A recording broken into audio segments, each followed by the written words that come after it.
Hello, everyone. And thank you so much for joining us here.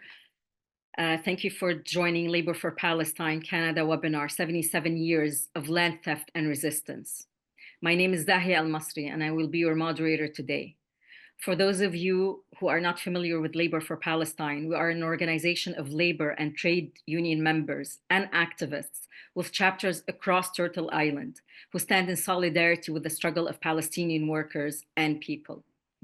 Before we begin, I just want to run through some of the logistics and some of the ground rules.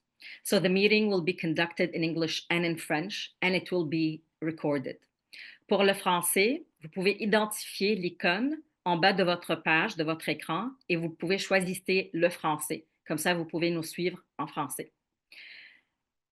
Just to let you know, also to confirm that the chat between participants will be deactivated for this event.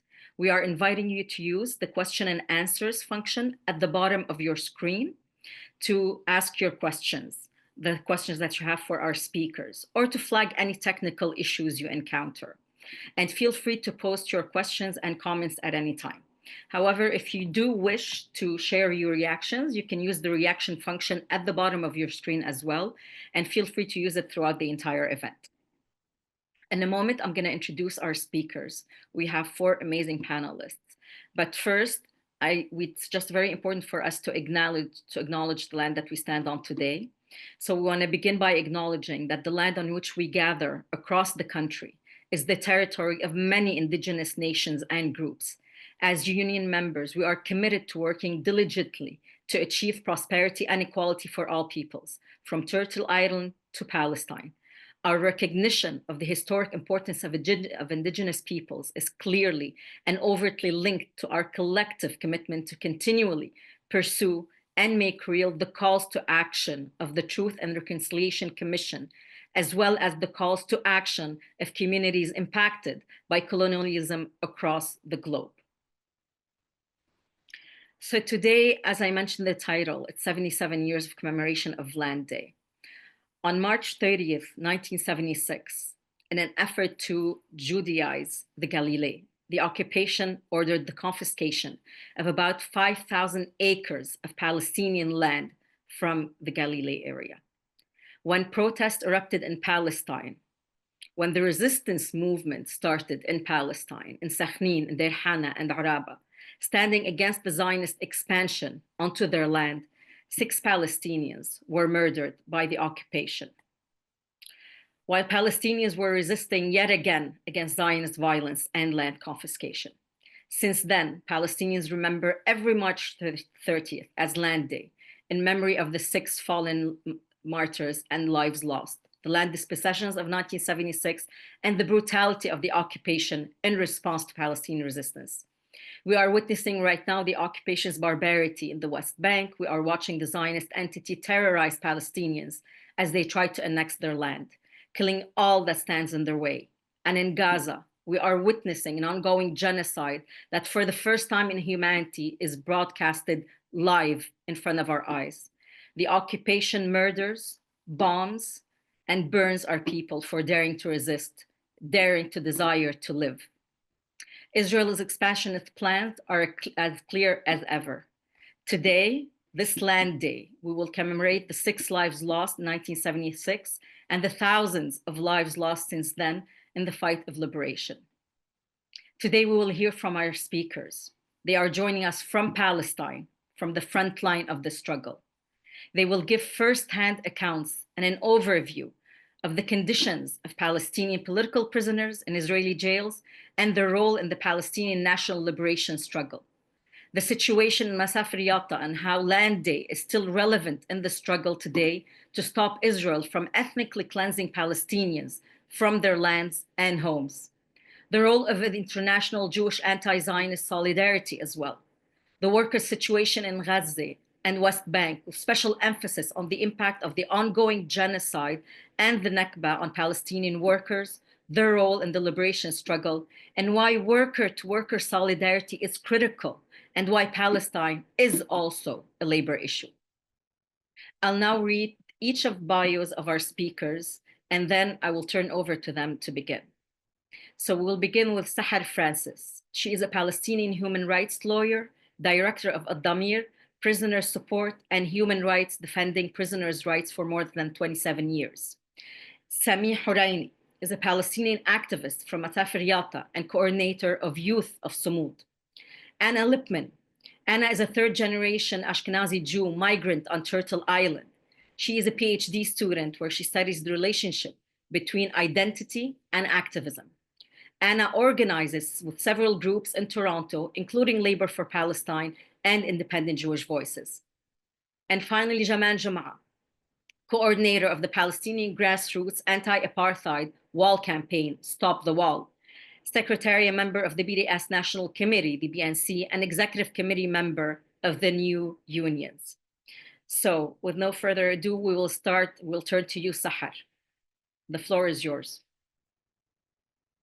Zahia, and thanks for Labor for Palestine for this initiative and for this opportunity. It is really a very special day, the Land Day, and to be speaking about the Palestinian prisoners today and how this is connected to our struggle. Actually, the colonization and the Israeli occupation were using the issue of imprisonment and detention as the main tool of the control over the Palestinian people all these decades of the struggle against the Zionism and the ethnic cleansing and the confiscation of the land. So they were detaining hundreds of thousands of Palestinians, whether inside the state, like in the areas of 48, or later on after the 67 occupation of the rest of the Palestinian territories. They used and weaponized the issue of the imprisonment and the military court system and the military laws and the regime that they imposed on the Palestinians, not just in order to torture and but also to silence and to make the price very high for any kind of resistance. And this is what makes the issue of the prisoners is totally connected to the whole struggle and very essential and in the solutions. And when we discuss how to reach solution for this situation. And definitely since the beginning of the genocide war in Gaza, the situation and the whole conditions of the prisoners escalated and deteriorated so much, because also mass arrest campaigns were immediately initiated after the war in Gaza, and thousands of people were arrested in very short time. But it's not the first time that the occupation reacts in such ways. It was in the first Intifada, in the second Intifada, in the Oslo time. Every time there is serious actions going on the ground, the occupation will use the detention and imprisonment in order to oppress more and more the Palestinian people. So currently, up till today, till March 25, there's 9,500 Palestinian detainees from the from the West Bank and East Jerusalem. And there's more than 2,500 detainees still from the Gaza Strip that they are detained inside prisons and detention facilities inside Israel. Out of the detainees from the West Bank, there's 3,400 administrative detainees that they are arrested without any trial. And there's more than 350 children. And we don't know the exact number of the children from Gaza that they are still detained inside Israel. Most of the detainees from Gaza, they are classified as well as unlawful competent detainees. This is a unique group for the Israeli occupation that they are using against detainees from against Palestinian detainees. It's also classified based on secret information, and they don't they're not charged, they're not facing any trial procedures. There's 21 Palestinian women still in detention. One of them, she's from the Gaza Strip.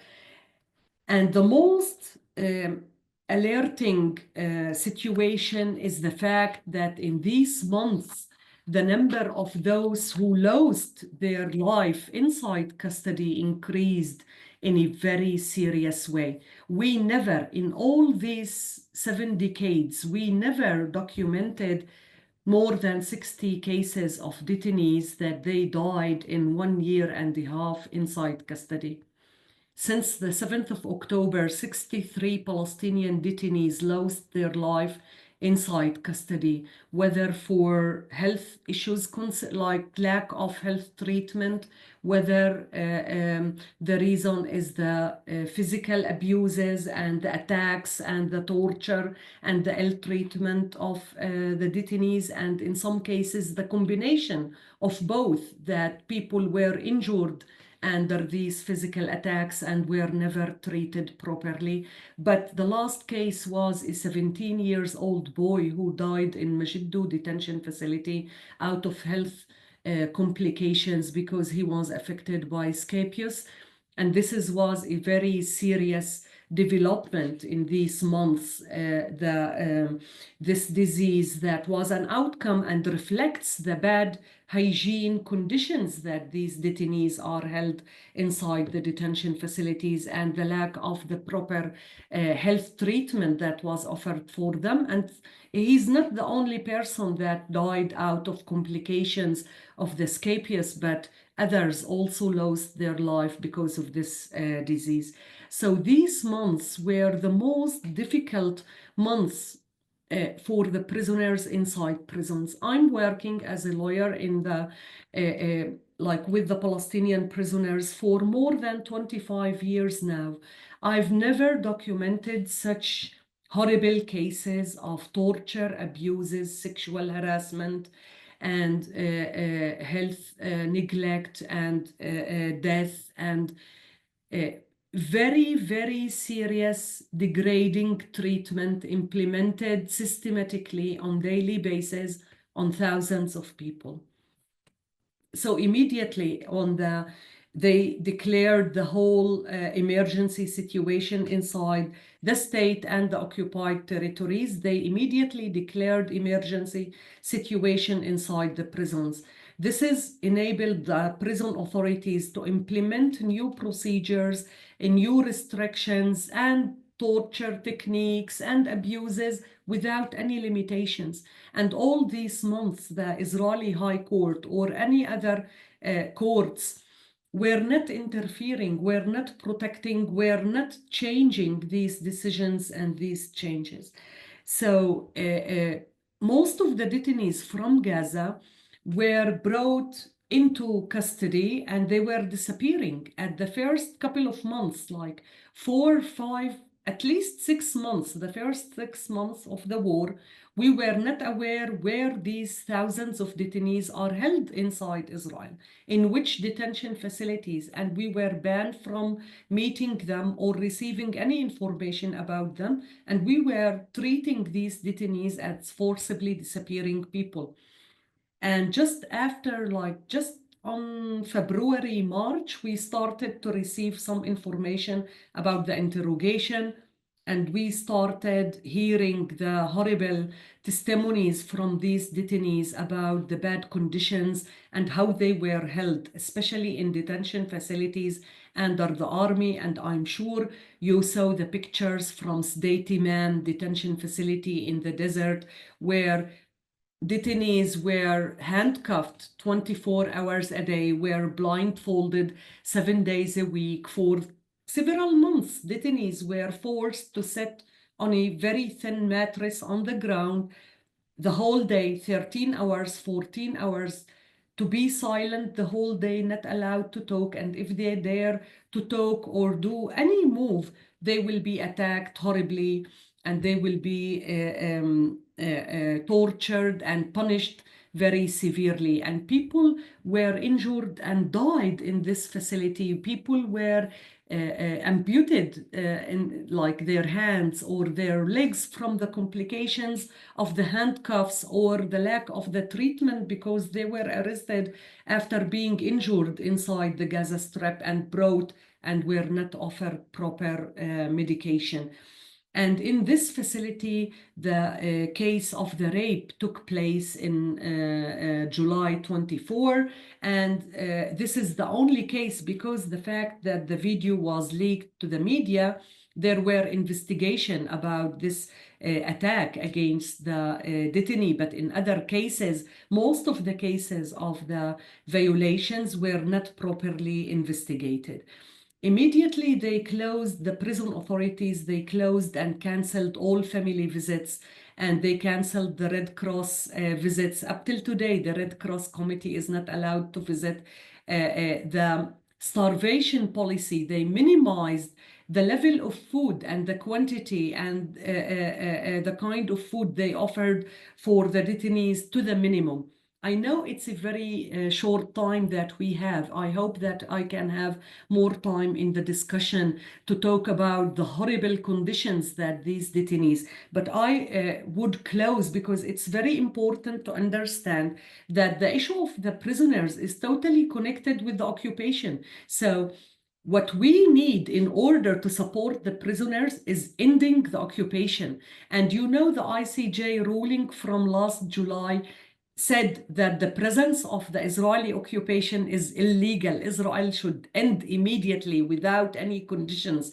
This means in order to force Israel to respect international law and international standards, we have to impose sanctions because so far we know that Israel is not respecting international law, systematically violating international law, and states are allowing this. So now it's the responsibilities of the states to impose on Israel sanctions, military embargo, and all what we can do under international law in order to make Israel respect international law and the decisions of the ICJ and the ICC. Thank you.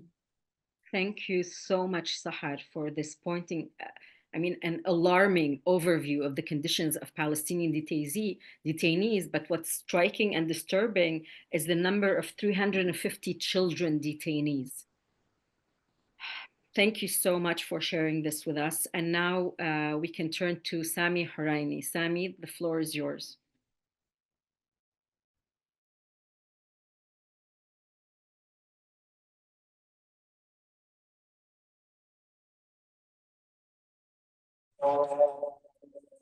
Hi, everyone. I hope you can hear me very well. Yeah, we can hear you. Go ahead. Okay. I would like to really thank you for inviting me for the event tonight. And really, it's a very important occasion in the Land Day to speak about the current situation that we are living and going through in the West Bank, and especially where I live in Masafer Yatta, South Hebron Hills, occupied West Bank. Right now, we are really living a very difficult and very hard moment, which our fight with the occupation is fight on the land, and the occupation every day is trying to steal our land and erase us and uproot us from our land. And our decision, since years, that we are going to defend our land in all the way possible. And this choice of resistance and this struggle we do every day in our land, in our area, in our villages, is very important, but also it needs a lot of support and, from outside, especially in order really to help the work in the ground.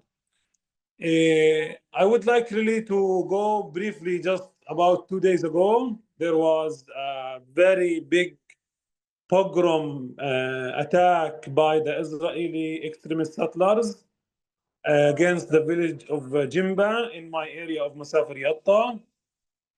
And this, this huge attack, it reached to the houses, it reached to the homes of the people. 5 people have been brutally beaten. Some of them, until this moment, in the hospital are taking the treatment because their injury is really, really difficult and bad. And after this brutal attack, because Palestinians were throwing stones and chasing the settlers away, the Israeli army invaded the village and arrested 22 Palestinians from the village, young men, old men, everyone, and took them to detention. In the midnight, there was only 15 released, and 7 until this moment have been transferred to prison. And also, this was not enough. The night in Friday, the Israeli soldiers have invaded the village with dozens of soldiers. They started to break into the houses, terrorizing the residents, terrorizing the kids, the women, everyone, the men, destroying the houses with destroying the windows, destroying furniture, the food, everything. Also, the soldiers went inside to the school of Jimba and have destroyed everything inside the school, even the medical clinic, even to the mosque. I tell you, this was a big revenge, for by the Israeli forces, by the Israeli occupation forces against the community of Jimba, in order Palestinian will not resist, will not defend themselves, will not protect their land. This is the Israeli soldier message that defending yourself and your home and your land, you're gonna pay a lot of consequences. And also, this is how the full coordination and cooperation between the Israeli occupation forces and settlers on the ground in order to evict us from our own land. And this is not the first attack, and this is not the last attack. And another village in our neighbor today in Dhahriya, Wadi Simsim, the settler burned houses, burned sheep houses. We live these days, honestly, one of the most difficult days ever. Okay, and this is a very big, huge campaign of making more terrorism, more violent, more crimes against the Palestinians in order to live. Since October 2023, we are facing these attacks and in this brutal way. This is the attacks in general are not new. They used to have been before 2023, but also what happened after 2023 that they became more and more violent, more and more extreme, more and more. And it's just getting really double and more hard. For us as a people living in Masafer Yatta, we understand too well that this is the occupation plan. This is big plans of the occupation that aim to erase us and to take us out from here. We have the decision again. I go back to the main important point. The decision is to stay and to defend and to remain in the land, and this is the choice of Masafer Yatta and all the Palestinian all over Palestine. We know we have to pay a price. We are already paid a price. We're already paying, and we are not going to leave. And this is a moment that we ask, everyone who is around, who is standing by Palestine with the genocide going on, that even if the ongoing attacks every day in Masafer Yatta or ongoing genocide, that mean that we should be depressed and should we give up from the work of solidarity. This is just Israel is trying to normalize the situation. They are trying as much as possible to feel us all depressed, but no, we will continue. Genocide is genocide. We will continue to blame everyone who is taking silence because silence is participating in this crime that we live and we face every day. And this is a responsibility for the whole world in this in this cause, the Palestinian cause, the justice cause, to stand for their obligations in order to hold Israel accountable for the ongoing daily crimes against the Palestinian everywhere in Gaza, and first of all, to stop the genocide, the daily killing of dozens of our people, ending to Masafer Yatta, where it's also really every day we are under fire of ethnic cleansing and eviction from our land. We ask everyone to be connected to join all our work and our campaigns through the online campaigns of Save Masafer Yatta and Defend Masafer Yatta, as well. Stay connected, watch from the social media about the ongoing updates from our personal account or our collective, as Sumud and others, in order to be as much as possible helping in raising awareness, and also through Stop the Wall in the best way to help and to work and to gather in order to support as much as possible the daily resilience and resistance in front of this occupation. I think I am not going to be longer, and I will stop here, and thank you again. Thank you. Thank you so much, Sami, for this really heartbreaking firsthand account of the brutality Masafer Yatta is going through, and how you brilliantly mentioned that this is an ongoing attempt to erase Palestinians, part of Israel's ammo that's been ongoing in Palestine, and particularly the brutality of the settler Zionists in cooperation with Israeli occupation forces. And like you said, Palestinians say it again, and this time today, from Masafer Yatta, we are staying and resistance is the way. So thank you so much for this, Sami. Thank you. And now we turn to Anna. Anna, the floor is yours.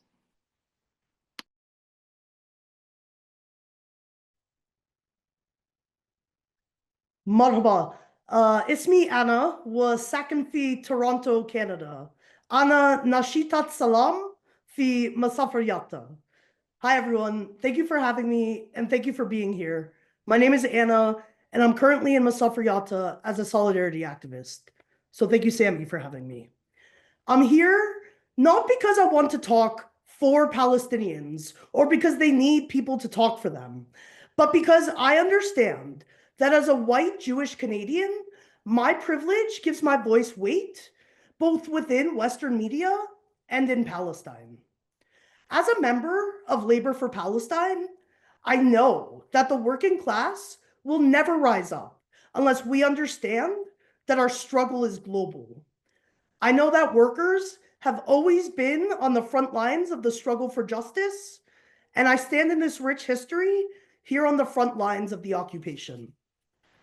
Because I am Jewish, because my grandmother survived Auschwitz, because this is being done in my name, I have an obligation to vocally and materially stand against this occupation, genocide, and ethnic cleansing. And that's why I'm here, not as a savior or even as an ally, but as an accomplice and a comrade in struggle. Being here in Masafer Yatta has not been easy. I miss clean water, I miss indoor heating, and I definitely miss Netflix. For the past 2 months, I have experienced a tiny, tiny glimpse of what it means to be treated as a Palestinian, and it has filled me with rage.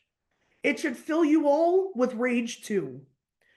In the 2 months that I have been in Masafer Yatta, I have seen a dozen home demolitions, families of tens, dozens of people displaced, and memories destroyed in a single afternoon.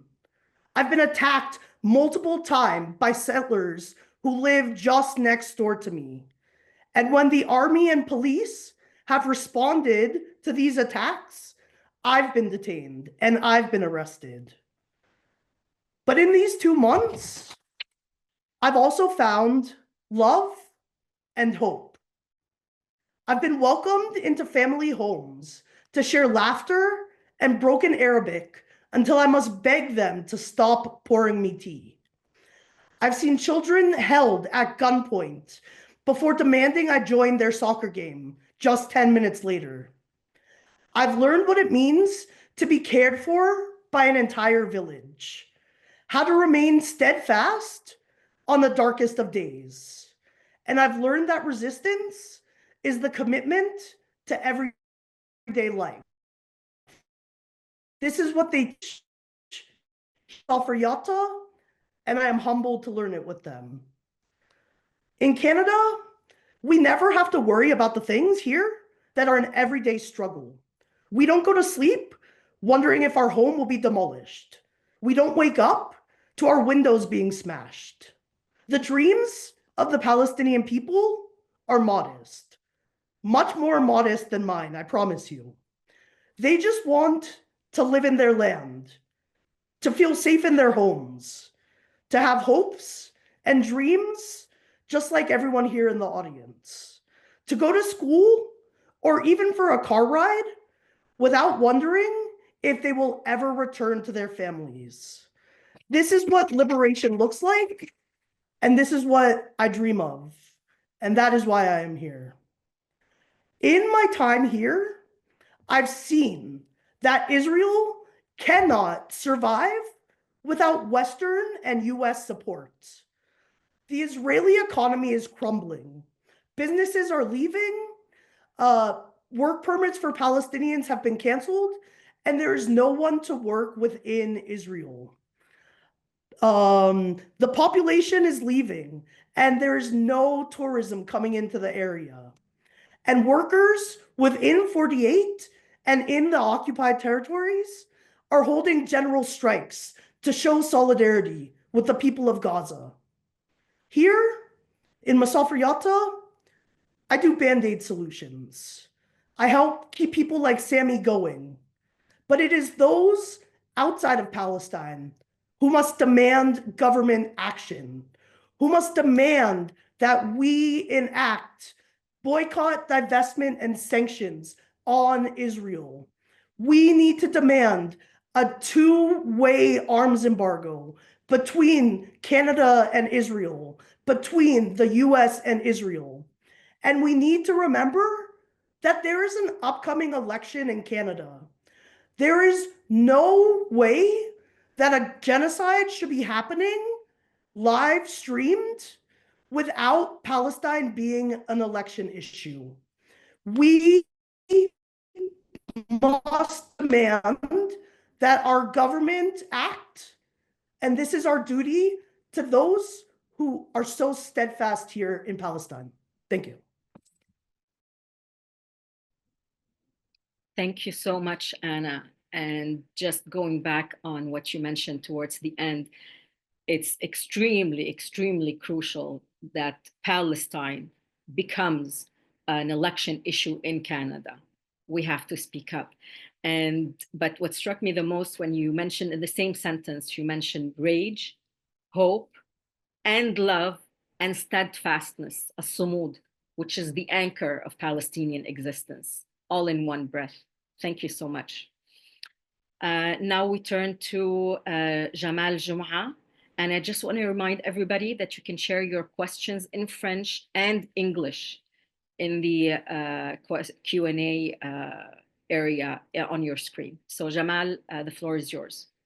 Thank you, Zahia, and thanks for Labor for Palestine for this amazing gathering and conference. You know, probably we are living now one of the most critical, tragic moments in our history after the Nakba of 1948. We are facing literally the liquidation of Palestine issue. And as you know, and I want to remind you just like quickly of what's happening in the West Bank and Gaza. Gaza, you know, the genocide is ongoing for 18 months now, and the aim is to expel all Gazan people. And you know the American administration, what they are doing, trying to do that with the Arab regimes around in the area. Second thing, in the West Bank, since the 7th of October, they block totally West Bank. And they start an ethnic cleansing in Area C. What Sami was talking about is happening and it's happened already in 30 communities that has been totally evacuated, totally dismissed from their land, and they are now living under trees in several places around the villages in Ramallah, in Nablus, and Hebron, and other areas. Nowadays, we have 989 checkpoints that destroying the life of the Palestinians, the movement that's happening in between the area. There is a war on the camps. There is in the north, in Tulkarem and Jenin, there's 3 camps that they already destroyed.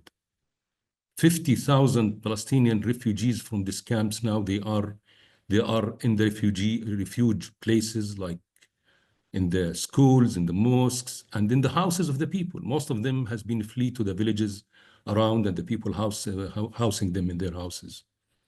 And it's still continue. Most of the houses of the camps has been destroyed. There is a war on UNRWA. UNRWA, they want to finish it. It's already, they are not existed in the West Bank. They closed their headquarters in Jerusalem. They are chasing them, and they don't give them any permission to come back to Palestine. And this is an ongoing plan. And they were seeking for somebody to take services for the land, but for the refugee camps. But still, they are moving. It's not going to stop in the north of the West Bank. In other areas in the West Bank, what they are doing now is solidifying the apartheid system that we are talking about. That started from building the wall in 2002, which is now almost already finished. The ghettos is ready. They are pushing the people from Area C and from all around into this built-up areas in the ghettos. They are creating in the West Bank several Gaza strips to be blocked without the resources, aiming to confiscate and annex most of the West Bank, 62% of the West Bank, that where all the Palestinian resources are located. Even areas around the villages, the olive orchards. Since 2 years, the people can't reach to that. All these fascist gangs of settlers that they are spreading all around, they are doing 2 things. In Area C, targeting mainly the agricultural areas and the Bedouin communities like in Masafer Yatta, in the north of the Jordan Valley, in the middle, which has been totally evacuated, by the way. All the Bedouins from Ramallah to Jericho, all this area has been totally evacuated. There's not anywhere there. By the way, by the ethnic cleansing of these communities, that's already done. They control and confiscate, like, without any, just by evacuating the people, 240 kilometers of land. It's almost equal, little bit less than Gaza Strip. And still ongoing, every and each of the Bedouin communities in the Jordan Valley, north of the Jordan Valley, South Hebron Hills, there is an pastoral outpost, settlers staying there, launching attacks like what Sami was talking about. What Sami talking about is just an example of all what's happening all around in the West Bank. So what's the aim at the end? The aim is to annex the land totally from Palestine, from the sea to the river, leaving the Palestinians in this isolation and ghettos that they are creating. And by the way, they are getting rid of the Palestinian political system. I mean the Palestinian Authority. Not because the Palestinian Authority is resisting in any way, but they don't want any symbol that represents Palestinians. And this could be, in way or another, in the future, will be a Palestinian state, as it has been recognized by most of the United Nations states. So they want to get rid even of that. The plan that they start already launching now is that they want to start trying, like the kind of like villages leaks, if the people know what's villages leaks, which is like to find a kind of a leadership in each canton, each area. And they announced that they will start in Hebron. So this is in a way a step forward to prepare the way and to pave the way for finishing the Palestinian system. And they are doing this, in fact. They are economically, Palestinian economy is about to collapse. You know, nowadays, in this, we are in a feast in the Eid of Ramadan. The Palestinian Authority will not able to transfer the wages of the employees, that they are more than 168,000 families that they are living from this wages. Talking about the workers, since the beginning of the war, they throw 18,500 Gazan workers that was working there to the West Bank. Many of them has been killed after the checkpoint. They shot them after they released them. Many of them has been in refuge centers in the West Bank. They attack even these refuge centers and they arrest them and they transfer them to Gaza in the middle of the genocide. There is still some of them is living, like in a few thousands, they are still living in the West Bank, separated, and almost they are hiding there. While they are hiding and they are hiding in pain, they are watching their families have been eliminated in Gaza Strip. In total, we are talking about 205,000 workers, Palestinian workers, that has been kicked out and they lost their jobs. That's those who's working in 48 inside what's so called Israel. But this is one thing. The other thing is also there are around 67,000 workers in the West Bank that has been lost their jobs because the economy is collapsing. And there is another 60,000 that has been under threat because they are not able to move from between these checkpoints. It's like today I went from Ramallah to Jerusalem for my family there. It takes me to cross 14 kilometers, 3 hours to be with my family in Eid. And this is the same case for the Palestinians everywhere.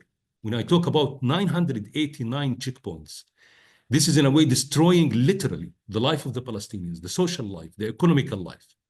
So people started to prefer that they will stay inside this isolations rather than moving between the areas. So you can imagine how this will affect the people socially, the economy, everything. So soon I would think that the economy will collapse and we have another disaster. This is all for finishing Palestine issue. It's not started from now, by the way. In the first Trump period, you know that he has been recognized Israel as a capital for Israel, recognized the settlements as housing, illegal housing, and the sovereignty of Israel in Golan Heights. And now is the time for this Israeli fascist government in order to finish that, which is to take the recognition of the annexation of the West Bank. You can imagine all these workers I'm talking about. They lost not just lost their opportunities, but they have millions of dollars that's still in the hands of the Israeli businessmen and the Israeli government. It must not transfer to them. And this is one of the things that now the new union is trying to do through rising in cases in the Israeli courts in order to try to get back some money for these farmer workers that they are since now 18 months without any source of living, except what they are trying to do go back to their land, trying to even to sell cigarettes in the streets, to sell water, to sell something in there. So we are talking about a real tragic situation. The role of the unions and the labor and the unions was in the heart of the struggle of the Palestinians. In the last century, in the 20s and 30s, they were leading the revolution. They were executed by the British occupation that time, and they were arrested, all the leaders of the workers and the unions. It has been continued, the role of the unions and the workers in the heart of the struggle against the Israeli occupation. Until the first Intifada, they were playing a very vital role in organizing the people and in the cities and the villages and in demonstration. Oslo was a turning point where after Oslo it has been marginalized, the whole workers' struggle, which has been deteriorated, neglected. And unfortunately, the BGFTU had been an agreement with the Histadrut that has been also part of the whole misery for the workers. So the struggle of the workers is very, very critical. Without the workers is contributing for 1/3 of the Palestinian economy. This 1/3 we lost it in the last 18 months. They are the one in the refugee camps that has been expelled. They are the one their sons in the prisons where Sahar was talking about the torture there and the humiliation and the sexual harassment and all what's happening to them. They are the one who responsible over their families, that they are watching their families. They don't have any source of living with pain and they can't do anything. So in fact, when you are solidarity with the workers, and I'm thanking the trade unions in Canada and everywhere where they get into the streets in solidarity with Palestine, but also we think that the labor movement around the world, they can do a lot of things. We know that some of these unions around the world, they can fail governments, so they can do a real pressure. It needs from the trade unions now a real stand up with the Palestinian people, with the cause. It's standing with our humanity as a people. Is not just for the Palestinians. We are witnessing, as Zahia said in the beginning, an televised genocide that's happening, maybe one of the longest genocide that's happened around the world, that's continue for 18 months and still on. Watching, everybody's watching it. Watching the slaughter of the children, the slaughter of the women, the destruction of the hospitals, of the schools, of the mosques, every single part of the life of the people. We are in a struggle now for our existence. In fact, we are fighting for our existence, the Palestinians. Palestinians will continue resisting. And Palestinians promise the world that they will continue their resistance. They are steadfast in front of all what we are talking about, and they will continue. But they are really in this critical time, they need the international stand up with them. We know that Israel became a pariah state. We are appreciating a lot this millions that was in the streets in the last 18 months. But it's not finished. We have to continue. We have to continue our pressure. And again, I'm stressing on what Anna was demanding. BDS and the trade unions can play a very important role in BDS. And also the arm embargo also in Israel. Mm. So we need to join our efforts as the people from all around the world to stand up in front of this. These colonial powers, that they are returning back us to the Middle Ages and to the 2 centuries ago with the whole colonial era, that they were exploiting the people, killing and slaughtering millions of the people. We shouldn't allow to get back. They're destroying all the system that has been created after the Second World War to protect the people. The ICJ, the ICC, the Human Rights Council, all these organizations under risk now. They are finishing the whole system. So we shouldn't allow as a people this. Gaza, the war on the Palestinians, peel everything. It became like a joke. The whole democracy that they were talking about. We see how they were now. How oppressing the demonstrations everywhere. And the solidarity would come to Palestine. It has been no democracy whatsoever. In none, neither the States, nor Europe, nor anything. So it's our choice as a people. Do we want to keep this, or do we want to surrender for what they are doing? And the one who's paying the price, maybe we are in the forefront of the people who's paying the price. But the whole world is going to pay the price. This is going to lead to another world wars if it's continue like this. Absolutely. Thank you so much, Jamal. Thank you so much for these words. I just want to let everybody know that unfortunately, Sami had to leave the webinar because his village is under attack right now. He just informed us. And if there is any question, for Sami, I can answer them. Wonderful. Thank you so much, Jamal. And what you mentioned, and we mentioned it during our conversation earlier, that how this is absolutely a turning point, because not only are they trying to erase, like Sami mentioned, and we spoke about ethnic cleansing, but you mentioned the liquidation of the Palestinian issue. And this is of utmost importance for us, particularly here, because like we all said, silence is complicity. And when the Palestinian question is in the process of being liquidated, it's more important than ever that our voices are raised and heard. And you also mentioned the ethnic cleansing, the ongoing ethnic cleansing of Area C, and yet the refugee population, another 50,000 of the refugee population has been rendered refugees yet again. I mean, these are all just events that are happening under our eyes, and yet the entire world isn't moving. And when you spoke about the worker situation, it just brings to mind the importance. I mean, with Labor for Palestine, went across with so many unions, you know, trying to pass resolutions to wake people up to say that they need to act right now. And this is what needs to happen right now, because more than ever, Palestine is a labor union, and labor solidarity is of utmost importance. So thank you so much for shedding a light on this. Just the last moment, the last comment. Please I go am ahead. in the executive committee of the new unions. New unions established in 2010, and this is a progressive trade union that's now really working and joining the people in Tul Karim and in Jenin as well. So I would really urge the trade unions in Canada and elsewhere to start the connection and start to see what we can do together. Absolutely, absolutely. And we'll get more to that in details later on, but that's an absolutely important point. But now we want to turn to you who are joining us on this webinar. We want to hear your questions. Thank you so much for those who already submitted their questions. And as I mentioned, you can send us questions or comments in writing through the Q&A function, and we'll respond either by writing for everyone to see or verbally. So now you have to bear with me because I'm receiving the questions. And I would just take a moment to thank all the volunteers from Labor for Palestine who are doing logistics and technical support right now. So they are sharing the questions with me.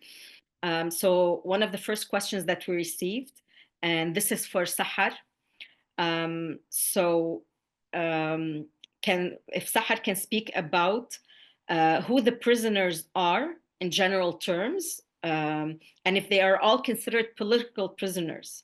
If not, do political prisoners receive a different treatment than imprisoned civilians? So in short, you know that Israel is not applying the international humanitarian law in the occupied territories.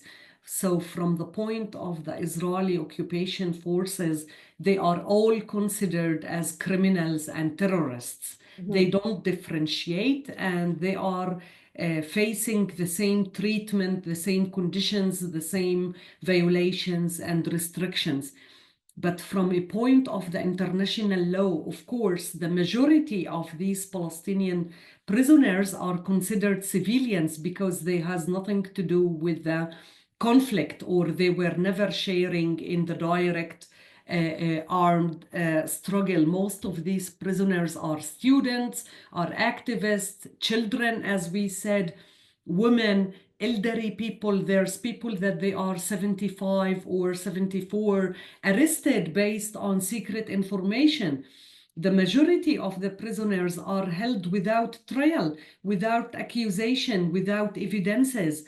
And it's very few, the percentage of the prisoners that they were convicted for their activism, whether in the first intifada or the second intifada, is not more than 600 people that they were sentenced for life sentence for their activism in such activities. So this reflects how Israel is weaponizing the issue of imprisonment as a tool of control over the whole society, because everything like writing a Facebook or a Twitter or any post in your social media could be considered a crime under the incitement definition in the military orders, and you could be arrested. And even if you don't share in any activities currently, your background, the fact that you were arrested in the past, it's enough to re-arrest you. And this is what they did in the last couple of months since the beginning of the genocide.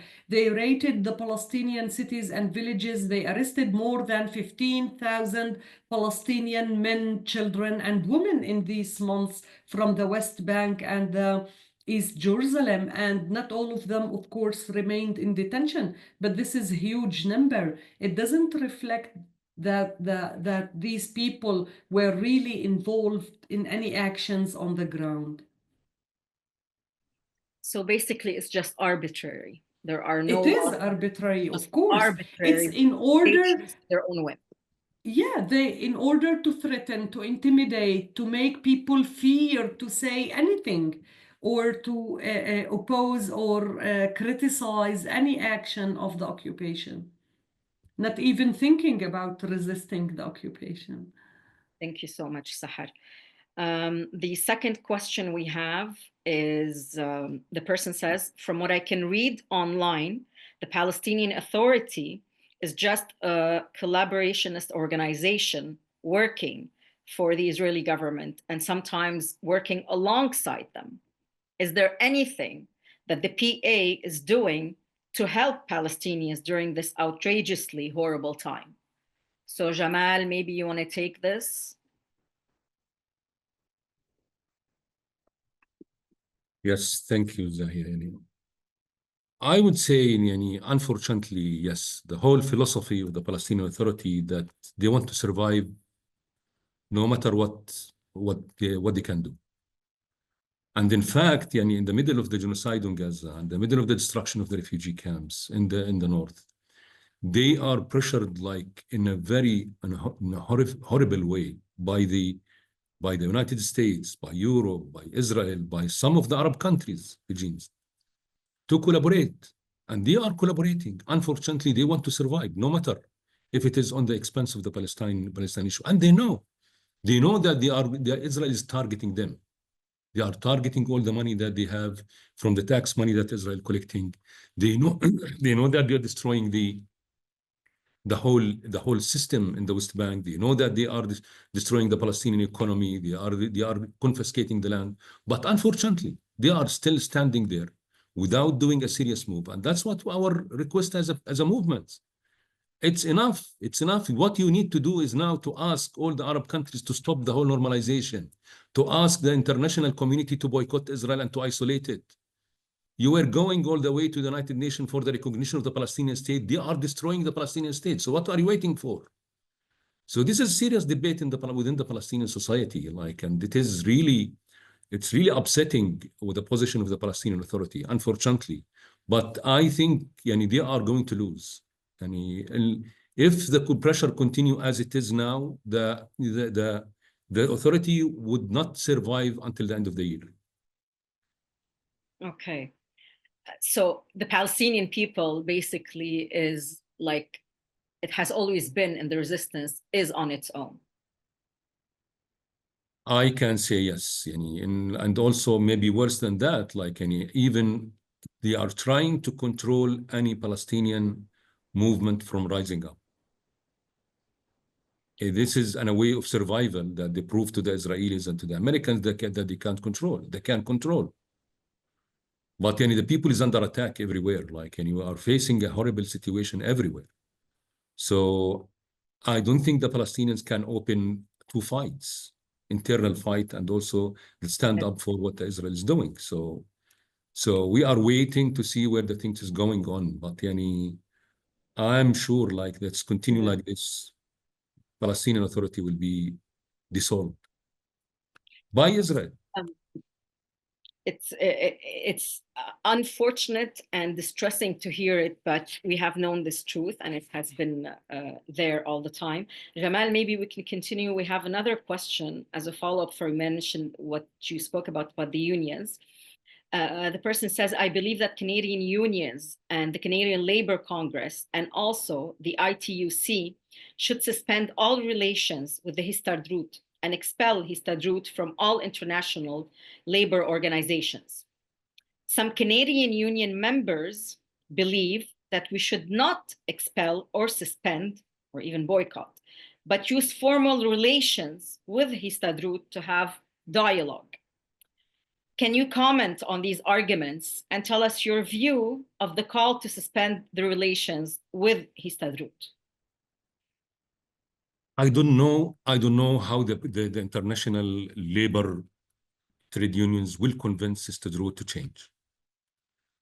Histadrut now, by the way, it's not just supporting the genocide of the Palestinian people, but they are contributing in the colonies in the West Bank. This is a Zionist organization that's totally fascist. Look how they are dealing with the Palestinian workers, stripping them from all their work benefits. And they are not condemning in any way the massacres that are happening, not just in Gaza, but also the destruction of the refugee camps. The killing of the workers that has been done, of Gaza workers and the Palestinian workers. Starving the Palestinian workers wouldn't be like something that the Histadrut will stand up for. We still want to negotiate with the Histadrut. From 2007, we are calling the international labor organizations to boycott the Histadrut and to kick them from the international. Stop talking to them, stop dealing with them. Because none of all the attacks on Gaza since 2008 up to now, they condemn it. Okay. They never condemn what's the whole crimes that has happening, the massacres that happening in the West Bank. So what kind of labor is this? Labor is about human rights. Yeah. Is one of the most sensitive, let's say, part of the people towards the human abusing and the human rights abusing and the genocide and the killing the people. It's supposed to be a revolutionary. It's supposed to be something progressive that stand up for colonialism, stand up for oppression, for racism. They are part of this racist regime, and they should understand that this is not acceptable, and the only way is to stop dealing with them. So dialogue is not on the table anymore. It has been tried. It won't happen. It won't work. Thank you so much, Jamal, for shedding some light on this, because we know it's a question amongst labor unions here.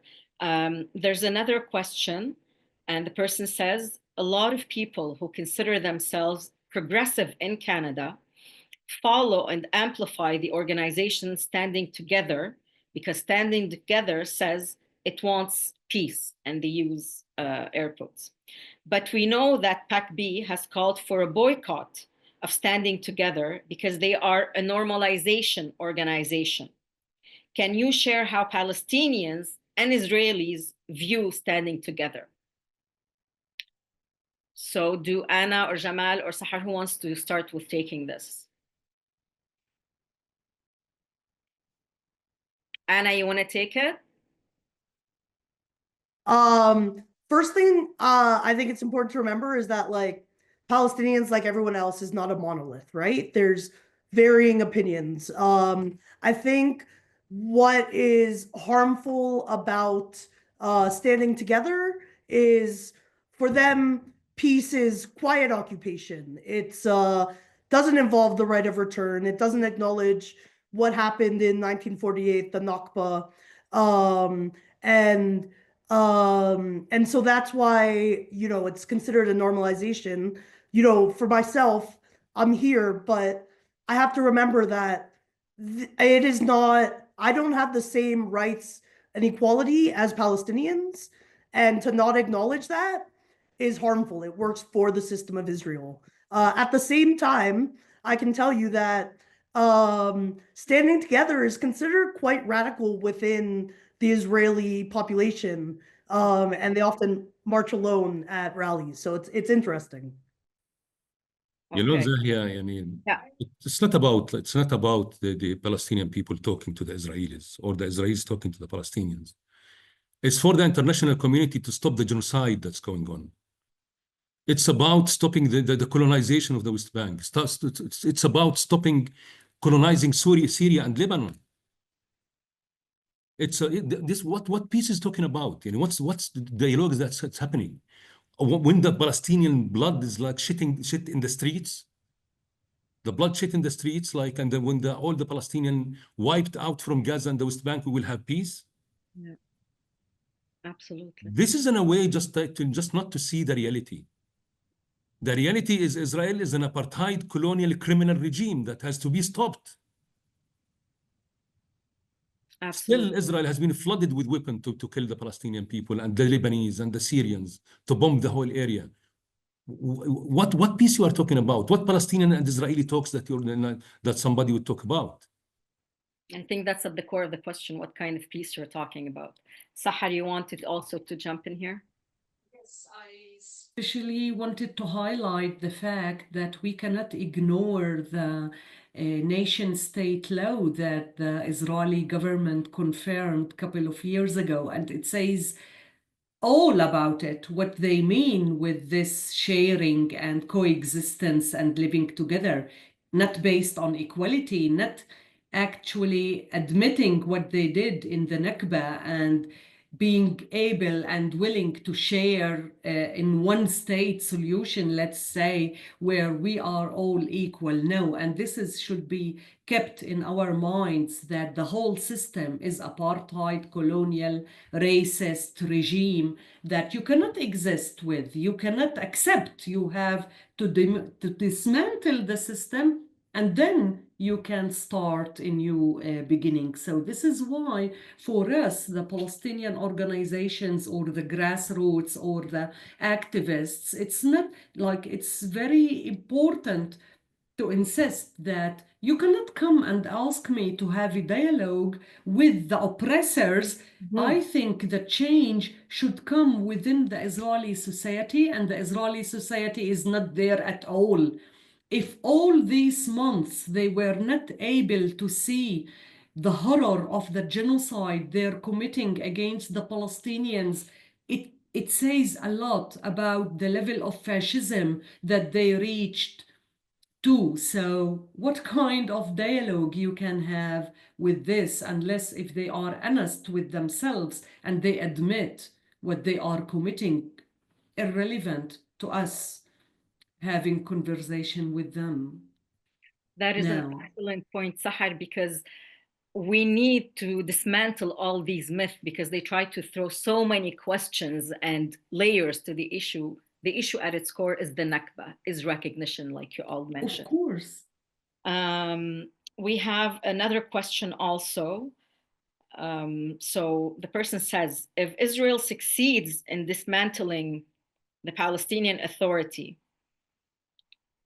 as the governing body in the West Bank and Gaza, and Canada aims to work with the PA, while also recognizing the Palestine Liberation Organization, then who will Canada be able to negotiate with or discuss future steps for Palestinian freedoms? Jamal, you want to take this? Yeah. I think first, like, we need to demand from the international community, particularly governments everywhere, is not to allow this, not to allow to dismantling the possibility of Palestinian state that they were calling for, that they were talking about, which is, I don't believe that's going to happen in any way after all colonization of the West Bank that we saw. But at least, and if they want, instead of thinking of like with whom we were going to talk after dismantling the Palestinian Authority, this is the agreement that what has been done, that has been witnessed and by all the countries around the world. And they have a commitment to protect and to lead the process to lead for peace. What the whole process that they are talking about, it leads now to dismantling the Palestinian people and dismantling the Palestinian Authority. So first, we need to stand up to stop the genocide. We need to stand up to stop the dismantling of the Palestinian Authority and to collapsing the Palestinian economy. Then you can talk like any. This is not the way that we should deal with this. And Palestinians, if the authority has been dismantled, they are not going to leave their areas or their cities. They are going to start to start resisting and revolution from the beginning, and to get back to the early ages of the occupation. They will organize themselves. We are experienced as a people how to resist. Palestinian Authority wasn't like leading the resistance. It was an obstacle of resistance. So they have to know if the Palestinian Authority has been dismantled, the Palestinians will organize themselves and they will continue resistance more efficient and more effective than ever before. Absolutely. Just like they have always done. Sahar, you wanted to add? I think it's very important to understand what it means, the self-determination that the ICJ, the International Criminal Court, reaffirmed in their decision in the July case about the illegality of the occupation. And it's the right of the people. It's not the right of the Palestinian Authority. It's not the rights of the PLO or any other political party. The self-determination is the right of the Palestinian people. There's no question about the existence of the Palestinian people anymore in the world. It's confirmed that we have a right for self-determination. And this is an obligation for the international. There is obligations on third states. The High Court, the International Justice Court was very clear in the demands from the third state parties, what they have to do. And then the General Assembly took decisions, resolutions after the decision of the ICJ. So states now, we have to find the states accountable for their responsibilities according to these two developments on the Palestinian cause, that they have to push Israel to end their occupation. They don't have any right to enable Israel to continue their occupation. And we have to push for this. Absolutely, absolutely. Thank you so much. We're going to take one last question. We're so sorry. We don't have enough time to go through all of the questions. Anna, this last question, maybe you can take it. So the question is, how can we wake up the average Canadian to take actions? Everybody knows about the genocide, but folks are too afraid to strike or rise up en masse. I think it's really important to understand that the more people speak up, the safer it is to speak up. And if you want your friends, your family to start talking to them, start speaking up and show them that it's not that scary, right? You know, we have seen so much destruction and witnessed horrible things via social media over these 16 months. People know what is happening, but people don't want to get out of the comfort of their own lives, right? And so we need to let people understand that we cannot be truly safe until Palestinians are truly safe. This is the breeding ground of all technology that exports to the world, all army tactical stuff, right? This is ground zero. And if we don't speak up about this, just like in the States, they're coming for us next, right? Absolutely. And everybody has called this genocide as the moral compass of humanity. If this doesn't get you out in the street, if this doesn't get the conversation going, then as a humanity, we are in terrible shape. We received a lot of amazingly interesting questions, and I know we can go on for hours, but unfortunately, we're going to have to get to our concluding remarks. And if we can go ahead and start with Sahar, and then hear from Anna, and then with Jamal in concluding remarks. So Sahar, the floor is yours. Thanks. I would just reiterate that we have to take actions and echo what Anna was calling for and what Jamal was asking for: boycott, divestment, and sanctions. Thank you so much. Anna? We in the West have so much power that we need to recognize and use for the people of Palestine. This is on us to support the steadfastness and struggle of the folks on this call and in Palestine. Mukawama. Thank you so much, Anna. I would say that, yani, what are you afraid from to go to the streets? What do the people afraid from? Being beaten or taken to the prison. The people here is killed by hundreds every day. And there is nothing without price. First of all, like when you do that and go to the streets, it's for something for you personally as a human being. This, you are victory for yourself. You stand up for your morals as a people. I want to remind the people that without the world standing with South Africa, it could be South Africa until now under the apartheid regime. We all of us are proud of what has been achieved in South Africa, ending the apartheid system. Any victory for any people under oppression in the world is a victory for our humanity. And it's responsible for everyone and each of us. Nothing to lose, nothing more with what happened if you could stand up. I think what you are doing is just fixing the whole damages that happened to our humanity as a people. And it's all our responsibility. What we promise as a Palestinian, that we will continue resisting, will continue steadfastness in front of all this. And we will be more stronger when we see you in the streets standing with us. Absolutely. Thank you so much, Jamal. A lot of the events that have happened in the past, a lot of people have said that we don't have the words. We've become speechless facing what's happening. But for us here in the West, we don't have the luxury to say we don't have the words, because our words and our actions are all that we have. Palestinians are resisting with their lives every day on the front lines. So for us here, more than ever, our words, our voices, our actions are what we have to use. I want to start by thanking our amazing panelists coming to us from the front lines, and obviously by noting that our thoughts and prayers are with Sami and what's going on at his village right now. We will get updates from him soon, and if we can, we'll try to share some of that information.